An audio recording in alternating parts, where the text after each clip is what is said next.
hamba. Puji syukur kehadirat Allah Subhanahu wa Ta'ala yang telah melimpahkan rahmat, taufik, hidayah, dan inayahnya kepada kita semua, sehingga kita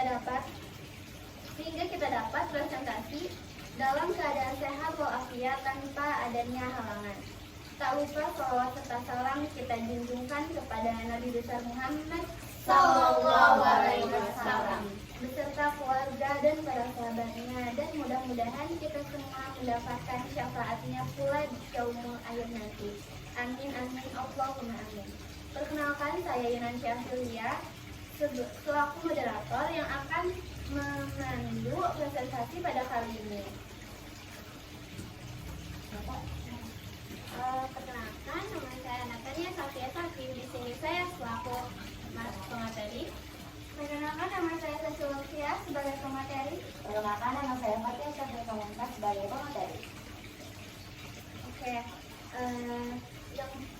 para hadirin yang dirahmati Allah Subhanahu wa Ta'ala, untuk mempersingkat waktu, marilah kita membuka presentasi kali ini dengan membaca basmalah bersama-sama. Bismillahirrahmanirrahim. Dan dilanjutkan dengan acara yang kedua, yaitu pembacaan ayat suci Al-Quran yang akan dibacakan oleh Natania. A'udzubillahiminasyaitonirrajim. Bismillahirrahmanirrahim. Faja'at ihdahuma tamshi ala istihya'in qalat inna abi yad'uka liyajziyaka ajra ma saqaita lana. Falamma ja'ahu wa qassa alayhi al-qasas qala la takhaf najawta minal qawmil zalimin. Lalu datanglah kepada Musa salah seorang dari keduanya itu sambil berjalan dengan malu-malu. Dia berkata, sesungguhnya ayahku mengundangmu untuk memberimu balasan sebagai imbalan atas kebaikanmu memberi minum ternak kami. Ketika Musa mendatanginya dan menceritakan kepadanya kisah dirinya, dia berkata, janganlah engkau takut, engkau telah selamat dari orang-orang yang zalim itu. Dan dilanjutkan dengan pembacaan ayat suci Al-Quran oleh Fatia. Quran Surat Yusuf ayat 111. Bismillahirrahmanirrahim. Laqad kana qasasihim ila ulil albab. Ma kana hadisan yuqalu wa la tadbiqari baina yadayhi wa tafsira baina yadayhi wa tafsira kulli shay'in wa hudan wa rahmatun liqaumin yu'minun.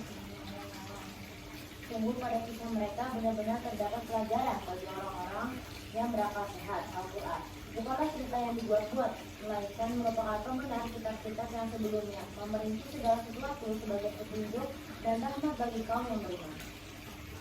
Demikian tadi pembacaan ayat suci Al-Quran, dan semoga Allah senantiasa memberikan pahala bagi pembaca dan yang telah mendengarkan. Amin amin ya rabbal alamin. Kami di sini akan mempresentasikan bab 5 dengan judul meneladani jejak langkah ulama Indonesia yang mendunia.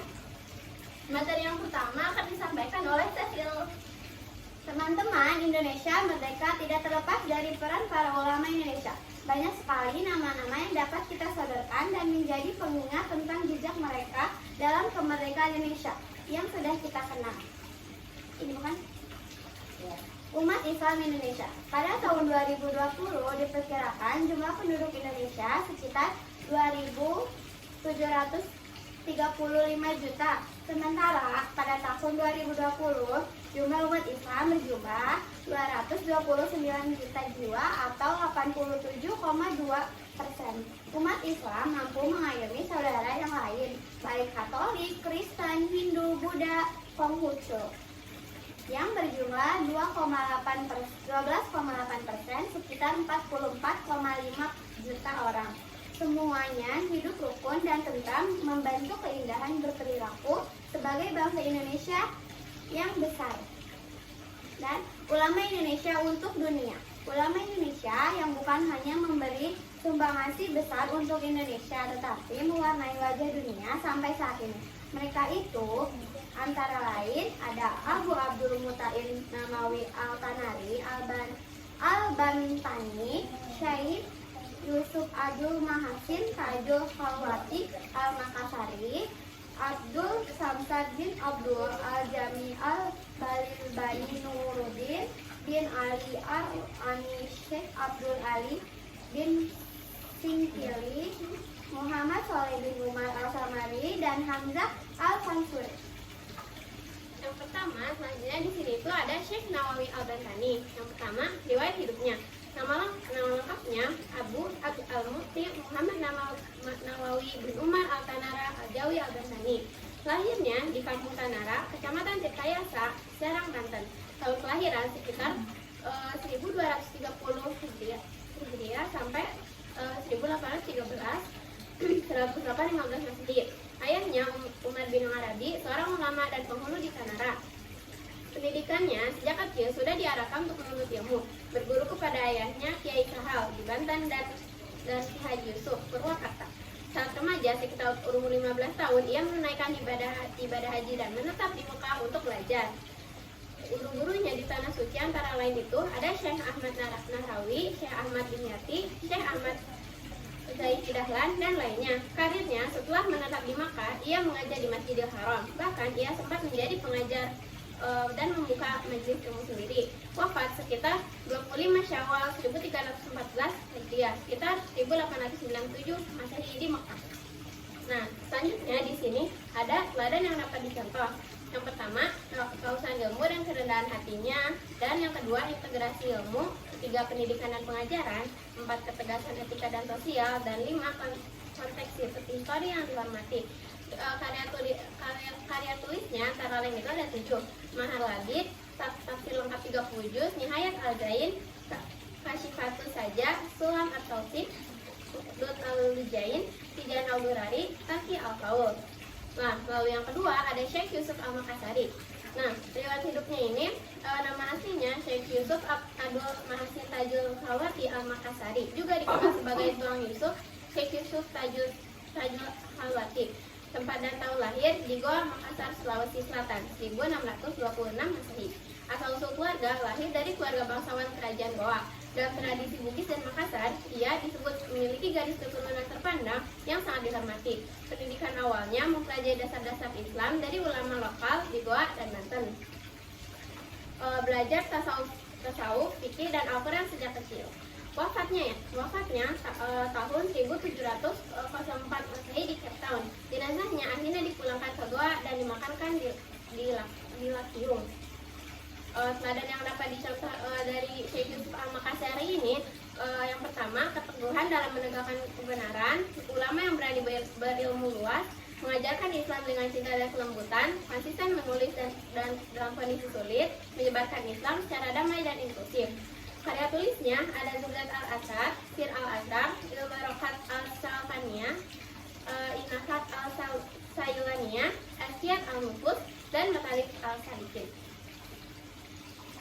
Lalu ulama yang ketiga ada Abdul Samad bin Abdullah Al-Jawi Al-Bantani. Riwayat hidupnya, nama lengkapnya Abdul Samad bin Abdullah Al-Jawi Al-Bantani, dan dikenal juga sebagai Said Abdul Al-Samad bin Abdul Rahman Al-Jawi. Kelahirannya sekitar tahun 1704 Masehi, 1116 Hijriah di Palembang, yang saat itu merupakan pusat kesultanan Islam yang maju. Pendidikannya mulai pendidikan agama dari ayahnya, lalu melanjutkan pendidikan di Mekah dan Madinah. Di sana ia menuntut ilmu dan mengajar, serta berteman dengan ulama lain dari Nusantara, seperti Muhammad Arsyad Al-Banjari, Abdul Wahab Zubir, dan Abdul Rahman Al-Batawi. Wafat di Patani, Thailand, sekitar tahun 1832 Masehi atau 1203 Hijriah, 1789 Masehi, dalam suatu pertempuran melawan tentara Siam atau saat perang melawan penjajahan. Teladan yang dapat dicontoh dari Abdul Samad ini yaitu kecintaan pada ilmu, semangat perjuangan melawan penjajah, dan kepedulian sosial serta spiritual. Karya tulisnya, yang pertama ada Jahratul Murid fi Bayani Kalimah Al-Tauhid, risalah pada menyatakan sebab yang diharamkan bagi nikah, dan yang ketiga ada Hidayatus Salikin fi Suluki Maslakil Muttaqin. Lalu yang keempat ada Nuruddin bin Ali Ar-Raniri. Riwayat hidupnya. Nuruddin bin Ali Ar-Raniri adalah seorang ulama, cendekiawan, dan penasihat Kesultanan Aceh yang lahir di Gujarat, India sekitar abad ke-16 dan wafat pada 21 September 1658. Ia dikenal karena menulis puluhan kitab, terutama menghancurkan ajaran tasawuf falsafi Hamzah Al-Fansuri di Aceh. Ia tiba di Aceh pada tahun 1637 dan menjadi penasihat kesultanan hingga 1644. Diperkirakan lahir di kota Ranir, Gujarat, India pada akhir abad ke-16. Ayahnya berasal dari keluarga imigran Hadramaut, sedangkan ibunya keturunan Melayu. Teladan yang dapat dicontoh dari ulama Nuruddin ini, yang pertama ada intelektualisme dan produktivitas dalam berkarya, terutama dalam bidang keilmuan agama seperti fikih, tasawuf, dan sejarah. Dan komitmennya dalam menegakkan syariat Islam serta kemampuan membedakan ajaran yang benar dari yang salah. Ia juga menjadi penasihat yang bijaksana bagi penguasa. Karya tulisnya, yang pertama ada Bustanus Salatin, Teman Raja-Raja, sebuah ensiklopedia tentang sejarah dunia, dan Siratal Mustaqim, jalan yang lurus, sebuah kitab fikih yang membahas masalah ibadah. Lalu materi selanjutnya yang akan disampaikan oleh Fatia. Nah, selanjutnya ada namanya Syekh Abdul Rauf bin Ali Al-Sinjili. Riwayat hidupnya itu adalah nama aslinya Syekh Abdul Rauf Al-Sinjili, ditulis Abdul Rauf Al-Sinjili. Abdul Rauf ibnu Ali Al-Fansuri lahir di Sigi atau Aceh pada awal abad ke-17 sekitar 1204 Hijriah atau 1615 Masehi. Ia menuntut ilmu ke berbagai pusat keilmuan termasuk ke Mekah nih, menghabiskan puluhan tahun belajar di sana dan mendapat ijazah Tarakat, dikenal sebagai ulama besar Aceh yang berpengaruh dalam penyebaran Islam dan tasawuf di Nusantara. Nah, dari kehidupannya kita bisa mengambil teladan bahwa semangat menuntut ilmu, yaitu pergi jauh sampai ke tanah suci dan lama berburu yang dijalani oleh Syekh Abdul Rauf ini bisa kita teladani. Selanjutnya ada moderasi dalam beragama dan usaha meredakan konflik pemikiran. Pendekatannya terhadap perbedaan dalam pemikiran tasawuf pada masanya. Lalu selanjutnya ada pengabdian pada dakwah lokal. Beliau menggabungkan ilmu klasik dengan konteks Nusantara. Karya tulis yang dikenal itu seperti Mirat Al-Turab, risalah-risalah tasawuf seperti Sakrat Al-Maut, ada naskah dan studi filologi serta tulisan-tulisan tafsir yang dikaji di tradisi pesantren Aceh. Catatan beberapa naskahnya tersebar dalam manuskrip dan studi filologi. Selanjutnya ada Syekh Muhammad Shalih bin Umar Al-Samarani.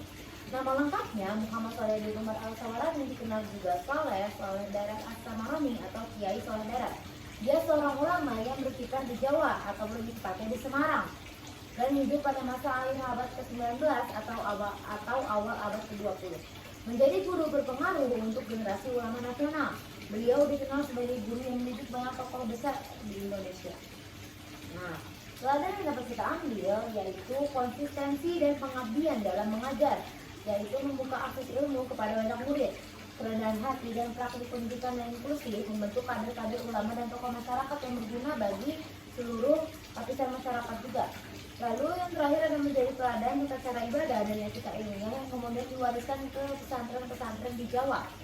Karya tulis yang dikenal atau yang dikaitkan dengannya menjadi bagian kurikulum pengajaran beliau antara lain Lataif Al-Toharoh, pada ejaan Lataif Al-Toharoh ini, dan risalah-risalah ringkas tentang fikih, akhlak, dan tasawuf yang beredar di kalangan pesantren.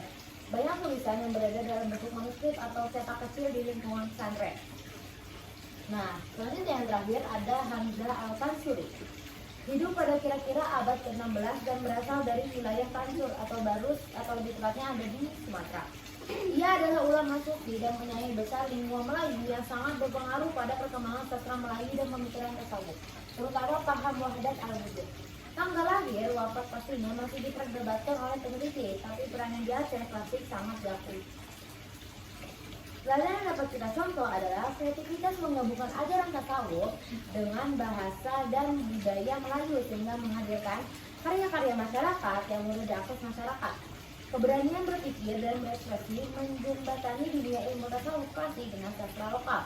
Sama kayak yang tadi, yang pertama itu intinya menggabungkan ajaran tasawuf dengan budaya lokal dan mengutamakan penghayatan spiritual dalam praktik agama. Karya tulis yang biasa dikaitkan dengannya itu hampir juga dikenal lewat karya-karya literal dan syair tasawuf. Karya-karya yang sering dikaitkan dengannya meliputi syair-syair dan risalah tasawuf seperti syair dagang, syair perahu, juga syarat al-asikin atau syarat al-asikin dan sejumlah syair Melayu yang menjadi rujukan awal bagi sastra Melayu religius. Perlu dicatat, beberapa atribusi karya masih dibahas dalam penelitian karena naskah-naskah lama ini sangat kompleks. Baik, itulah presentasi yang dapat kami sampaikan. Kurang lebihnya mohon dimaafkan. Sekian dari kami. Terima kasih atas perhatian teman-teman semua. Wassalamualaikum warahmatullahi wabarakatuh.